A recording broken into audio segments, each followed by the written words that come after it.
Assalamualaikum warahmatullahi wabarakatuh. Insya Allah pada video kali ini saya akan membawakan mengenai Pangeran Diponegoro, yang mana dalam presentasi kali ini akan dibagi dalam beberapa tahap. Yang pertama mengenai biodata, kemudian pembahasan singkat mengenai perjuangan beliau, karya terkait beliau, serta latar belakang saya dalam mengapa mengambil beliau menjadi salah satu tokoh dalam penugasan kali ini. Nah, kita mulai dari biodatanya. Beliau semasa kecil memiliki nama Bendoro Raden Mas Ontowiryo, yang mana beliau lahir pada tanggal 11 November 1785 di Yogyakarta.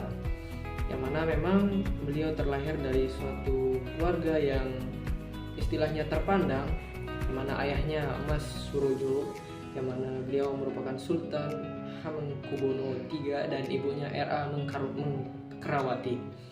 Nah, dalam kisah perjuangannya sendiri itu perlu dibahas lebih dalam sebenarnya, karena memang kita perlu mengetahui bagaimana diri beliau sehingga perlawanan itu bisa terjadi.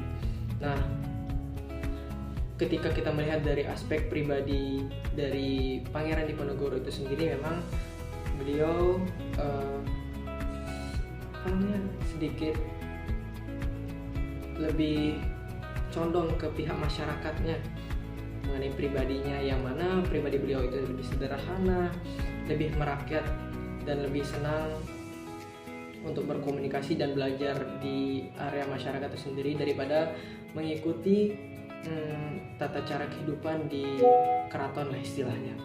Yang mana memang beliau juga kurang serak lah istilahnya sama keraton itu sendiri, karena ada beberapa pihak Belanda yang include ke dalam internal dari keraton itu sendiri, istilahnya mungkin sebagai partner atau ya, seperti itulah.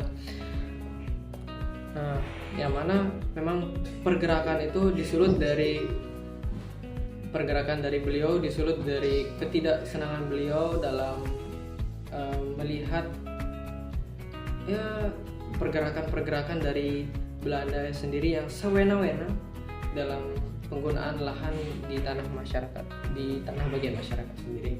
Nah, yang mana dalam pergerakannya sendiri mulai berkobar ketika memang Belanda sudah mulai memasang patok dalam pembangunan rel kereta api di atas tanah, ya di atas tanah leluhur beliau lah istilahnya dan didukung oleh aspek-aspek sebelumnya, sehingga beliau menetapkan hati beliau untuk melakukan suatu pergerakan dalam melakukan perlawanan kepada pihak Belanda, dan akhirnya beliau mengajak seluruh golongan masyarakat, mulai dari masyarakat ya istilahnya yang menengah ke bawah hingga yang atas lah istilahnya. Dan selain itu juga ada beberapa yang kontroversi dalam hal tersebut, karena beliau juga mengajak beberapa bandit-bandit yang memang ditakuti oleh masyarakat dalam menaklukkan Belanda. Dan ya di luar daripada hal itu, akhirnya beliau dapat mengumpulkan massa dalam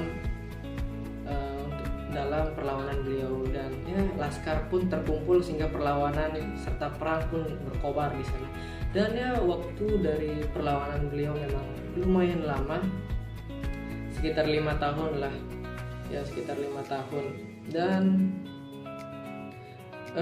dalam akhir-akhir masa peperangan tersebut dimulai dari perlawanan dari Belanda itu sendiri, yang mulai menggunakan beberapa strategi. Salah satunya itu dalam pembangunan benteng-benteng, yang mana itu berimpact terhadap perlawanan dari Pangeran Diponegoro. Laskar mulai tertekan, banyak pasukan yang mulai tertangkap, dan akhirnya Pangeran Diponegoro pun terpaksa membuat suatu putusan, yang mana ketika beliau akan menyerahkan dirinya, maka pasukan-pasukan sisa dari laskar dari pasukan beliau harus dibebaskan. Dan ya beliau menyetujui daripada hal itu, sehingga beliau ditangkap.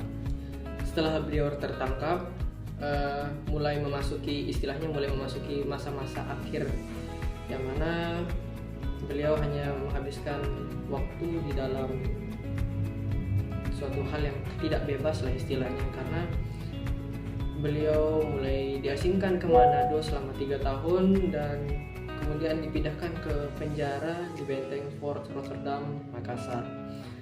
Ya, dalam masa-masa hukumannya memang estimasinya akan menghabiskan seluruh dari umur beliau lah istilahnya. Namun beliau tidak hanya diam di situ. Beliau mencurahkan beberapa karya, pemikiran-pemikiran beliau dalam masa-masa tersebut. Ya, salah beberapa dari karya beliau adalah Ratu Tanah Jawa dan Hikayat Tanah Jawa, yang mungkin kemungkinan besar dan diperkirakan bahwa beliau menulisnya pada saat penahanan tersebut. Nah, sekarang memasuki materi mengenai karya dan pemikiran beliau, yang mana hal yang benar-benar hot dari beliau itu sendiri yang memicu dari suatu pergerakan tersebut, yaitu adalah spiritualnya beliau, yang mana memang beliau sejak awal suka belajar, suka membaca bagaimana mendalami kitab-kitab kuno Jawa pra-Islam, kemudian karya-karya dari Sufi Aceh serta karya dari Ibnu Hajar dan Imam Al-Ghazali, yang mana memang itu memperkuat dirinya dari sisi spiritualismenya dalam Islam lah istilahnya, memperkuat bagaimana keimanan Islam beliau mengenai tata cara ibadah dan bagaimana tauhid kepada Allah, yang mana kisah-kisah atau spiritualismenya itu memang banyak terkandung di salah satu kitab atau yang biasa bisa disebut tuh Babat Diponegoro. Nah, masuk ke salah satu karya yang ditulis beliau pada saat penahanan, yaitu Sejarah Ratu Adil, yang mana memang karya ini diperkirakan ditulis oleh beliau selama masa pengasingannya di Benteng Makassar oleh kolonial Belanda, yang mana memang istilahnya karya ini menceritakan bagaimana kebangkitan seorang pemimpin yang adil, yang akan membawa keadilan dan kemakmuran di tanah Jawa itu sendiri. Dan ya, salah satu karyanya beliau lagi yaitu Hikayat Tanah Jawa, seperti menceritakan bagaimana kisah-kisah legenda, mitos, sejarah, kemudian nilai-nilai budaya yang ada di tanah Jawa. Nah, lanjut di bagian latar belakang itu sendiri, mengapa saya mengambil sosok dari Pangeran Diponegoro, karena tentunya sosok dari beliau ini memberikan suatu pembelajaran yang mendalam, dan pembelajaran-pembelajaran tersebut sangat penting dalam membangun pribadi kita, mulai dari kekuatan spiritual beliau serta pendirian beliau dalam memenangkan hak-hak, khususnya hak orang banyak di situ. Mungkin sekian pembahasan dari presentasi saya kali ini. Mohon maaf dan terima kasih. Assalamualaikum warahmatullahi wabarakatuh.